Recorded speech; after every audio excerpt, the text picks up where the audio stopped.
Halo teman-teman semua, salam kenal aku Fikri. Di sini aku bakal share kepada teman-teman terkait jawaban dari banyak yang pertanyaan teman-teman terkait beasiswa Indonesia Bangkit atau BIP yang telah teman-teman ajukan di kolom pertanyaan waktu story aku kemarin di Instagram. Jadi di sini aku bakal ngebahas secara lengkapnya ya teman-teman terkait apa aja sih yang perlu teman-teman ketahui terkait beasiswa Indonesia Bangkit ini. Jadi teman-teman, aku emang semangat banget untuk nge-share terkait beasiswa Indonesia Bangkit ini karena emang aku juga award di angkatan pertama BIB ini, sehingga aku berharap banget semoga ini bisa bermanfaat dan teman-teman bisa ngambil manfaat dari sini biar next ini bisa menjadi gambaran untuk nanti teman-teman mendaftar di beasiswa Indonesia Bangkitnya. Oke, langsung aja teman-teman. Jadi beasiswa Indonesia Bangkit ini adalah beasiswa yang mana ini adalah beasiswa program kolaborasi ya antara Kementerian Agama Republik Indonesia dan juga LPDP RI. Nah pastinya teman-teman udah nggak asing nih ya dengan LPDP itu apa gitu. Kemenak pun juga pastinya teman-teman juga udah nggak asing gitu kan. Nah langsung aja ya teman-teman.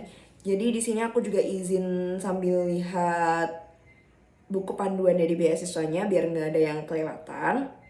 Oke, tadi udah aku jelasin terkait beasiswanya, beasiswa kolaborasi ya antara Kemenak dan juga LPDP. Terus untuk beasiswanya, beasiswa gelar, kebanyakan kan pas beasiswa yang gelar gitu kayak misalkan S1, di situ ada beasiswa umum, terus ada beasiswa prestasi sama beasiswa tahfidz ya teman-teman. Jadi kalau beasiswa umum itu ya untuk kayak semuanya aja gitu bisa mendaftar. Terus kalau beasiswa prestasi mungkin ini akan bisa menjadi nilai plus gitu ya kalau misalkan teman-teman nih udah ada yang punya prestasi. Nah kalau beasiswa target itu biasanya kayak orang yang tahfidz kayak gitu. Nah untuk ketentuan di beasiswa umum ini sendiri itu sebenarnya nggak semua mahasiswa itu bisa ngedaftar ya teman-teman. Jadi perlu digarisbawahi bahwa ini tuh yang bisa ngedaftar adalah mahasiswa yang dia itu masuk dalam program studi yang mana program studinya ini udah terakreditasi A atau unggulan kayak gitu. Jadi kalau akreditas dari prodinya itu atau program studinya itu belum A, misalkan masih B, itu belum bisa ya teman-teman.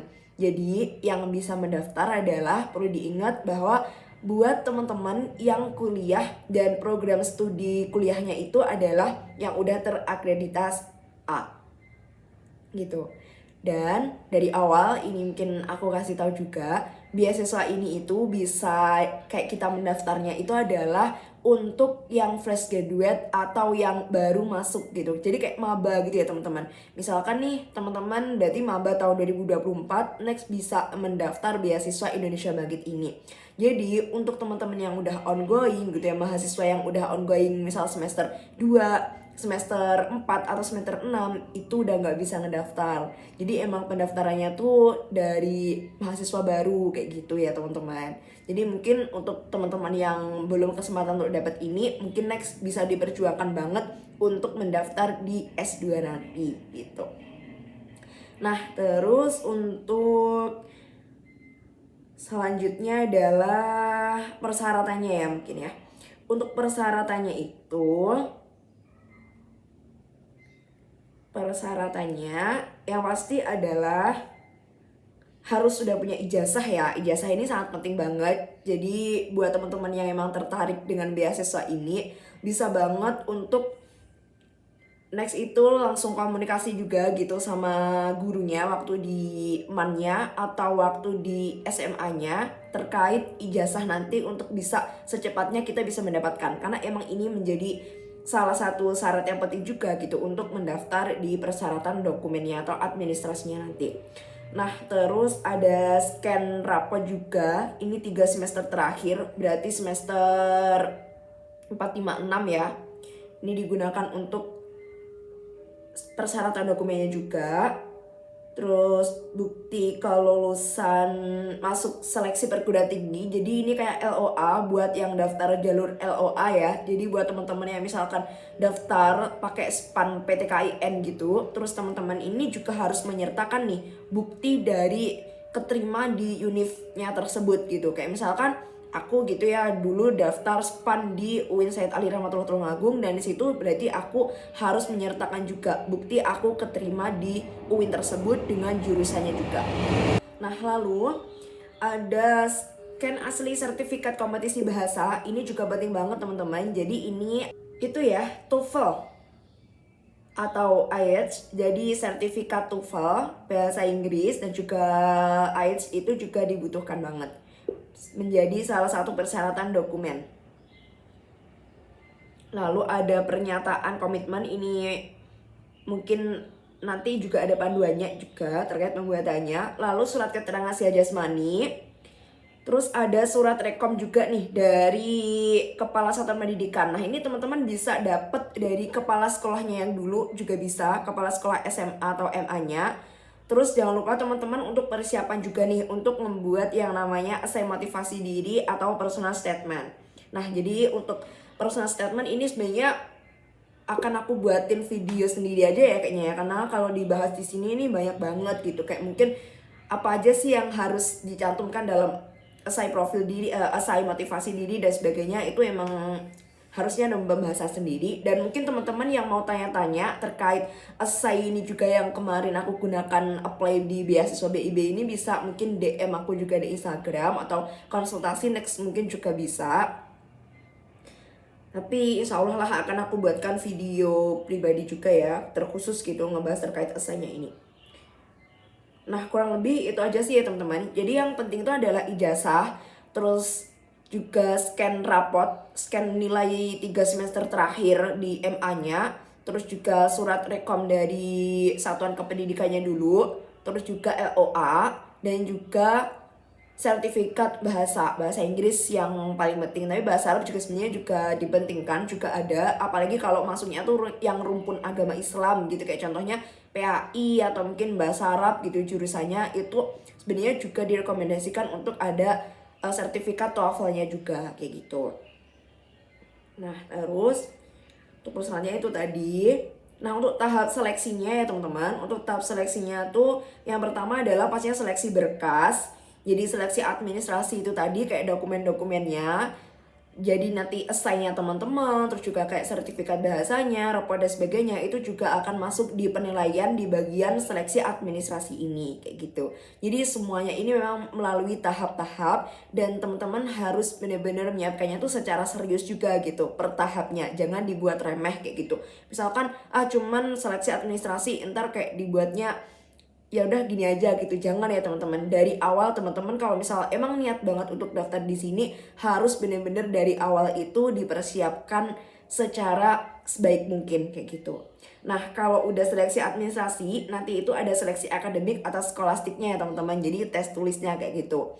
Nah, untuk seleksi tulis ini atau seleksi dari tes tulisnya ini dilaksanakan itu secara online. Untuk administrasi sudah jelas pastinya secara online juga. Terus untuk skolastik ini juga dilaksanakan secara online. Nah, kalau misalkan teman-teman udah lolos di seleksi administrasi, terus teman-teman lolos di seleksi bakat skolastik, nanti teman-teman akan berlanjut untuk di tahap yang terakhir, yaitu seleksi wawancara. Yang mana seleksi wawancara ini menurutku juga sangat-sangat menentukan banget kita keterima atau enggaknya di beasiswa ini. Nah, jadi seleksinya ada 3 ya tadi. Ada seleksi administrasi, terus ada seleksi skolastik, tes tulis, lalu yang terakhir adalah seleksi wawancara. Nah, untuk pembahasan terkait seleksi wawancara ini sendiri juga next insya Allah akan aku buatkan satu video terkhusus juga terkait untuk seleksi wawancaranya ini, karena emang banyak banget yang perlu disampaikan juga. Mungkin kalau di sini nanti kita bahas secara umumnya aja ya teman-teman ya. Dan mungkin teman-teman buat yang teman-teman mau nanya-nanya gitu terkait beasiswanya secara mungkin ada yang masih belum dipahamkan atau gimana, bisa ya nanti DM aku gitu. Lalu selanjutnya adalah rincian dari pembiayaan.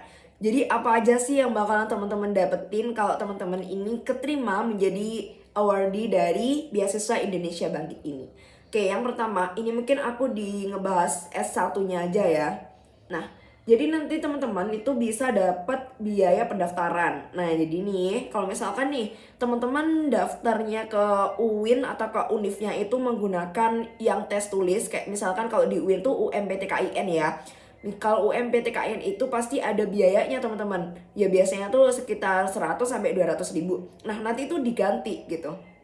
Dari BIB sendiri biaya pendaftarannya teman-teman waktu teman-teman mendaftar di UIN, dan itu pasti akan disesuaikan ya, tergantung dari teman-teman tuh biayanya berapa. Jadi misalnya teman-teman dapat biaya pendaftaran 200 ribu, ya nanti diganti 200 ribu. Kalau misalnya daftarnya 500 ribu, ya berarti digantinya 500 ribu. Menyesuaikan ya pastinya. Lalu ada biaya SPP. Nah sama aja nih, biaya SPP ini juga akan disesuaikan tergantung dari SPP atau UKT ya yang teman-teman dapat. Jadi misalkan teman-teman dapat UKT 5 juta, teman-teman dapat UKT 10 juta, ya pasti akan dibayarkan secara lunas sesuai dengan UKT-nya tersebut. Misal UKT-nya 10 ya nanti akan dibayarkannya 10 juta kayak gitu. Dan untuk yang UKT ini sistemnya langsung dibayarkan ke perguruan tingginya ya teman-teman. Lalu ada uang buku. Nah, kalau uang buku ini tuh teman-teman dapatnya lumayan banget. Teman-teman bisa dapat 5 juta per tahunnya, dan ini per tahun. Berarti kalau misalkan normalnya kita kuliah tuh biasanya 4 tahun ya, kalau S1 ya nanti berarti tinggal dikalikan aja.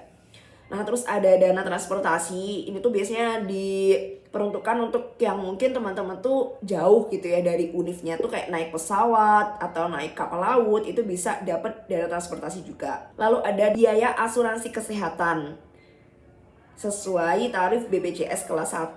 Pasti menyesuaikan juga ya teman-teman ya. Lalu ada biaya hidup. Nah, untuk biaya hidup ini teman-teman tuh dapatnya adalah 1.400.000, 1.400.000, dan ini dikasihkannya itu selama 13 kali. Tapi per bulannya kita dapatnya tuh 1.400.000 seperti itu. Lalu ada juga bantuan skripsi, tesis atau disertasi kayak gitu. Jadi kalau S1 pastinya kan skripsi, kalau S2 tesis, nanti S3-nya disertasi gitu. Kita dapat biaya bantuan untuk pendanaannya juga itu sebesar 2 juta rupiah. Lalu ada dana keadaan darurat juga. Ini menyesuaikan juga ya teman-teman. Nah kurang lebih itu sih ya beberapa rincian pembiayaan atau dana apa aja yang bakalan kita dapatkan kalau misalkan kita keterima menjadi awardee dari beasiswa Indonesia Bangkit ini. Lumayan banget kan ya teman-teman.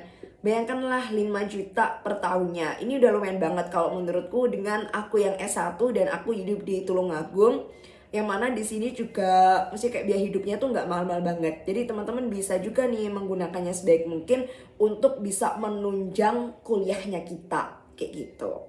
Jadi kita bisa banyak lagi gitu ya untuk explore berbagai hal, baik itu kita ngebeli buku sebagai bahan acuan dan juga tunjangan kita selama kuliah gitu.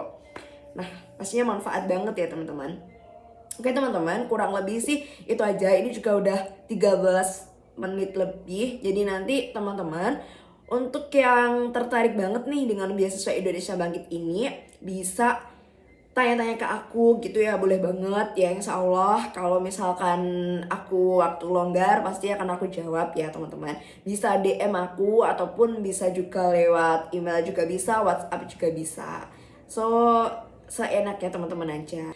Nah jadi aku ini audio pertama ya teman-teman. So tadi aku udah ngejelasin kenapa aku sangat excited banget, karena aku di sini tuh sangat-sangat merasa beruntung gitu ya bisa menjadi salah satu awardee dari BIB ini, beasiswa Indonesia Bangkit ini, yang mana benar-benar aku mendapatkan banyak sekali manfaat dari menjadi awardee beasiswa Indonesia Bangkit ini. Makanya aku berharap banget juga nih teman-teman bisa merasakan juga manfaatnya, biar kuliahnya teman-teman bisa terbantu juga, teman-teman kuliahnya bisa lebih enjoy, bisa lebih nyaman, dan juga pastinya bisa lebih semangat lagi. Dan pastinya juga dari sini berharapnya kan nanti kita bisa memberikan kontribusi terbaiknya kita di Indonesia gitu. Oke teman-teman, mungkin untuk video kali ini cukup sampai di sini. Semoga bermanfaat dan see you next video.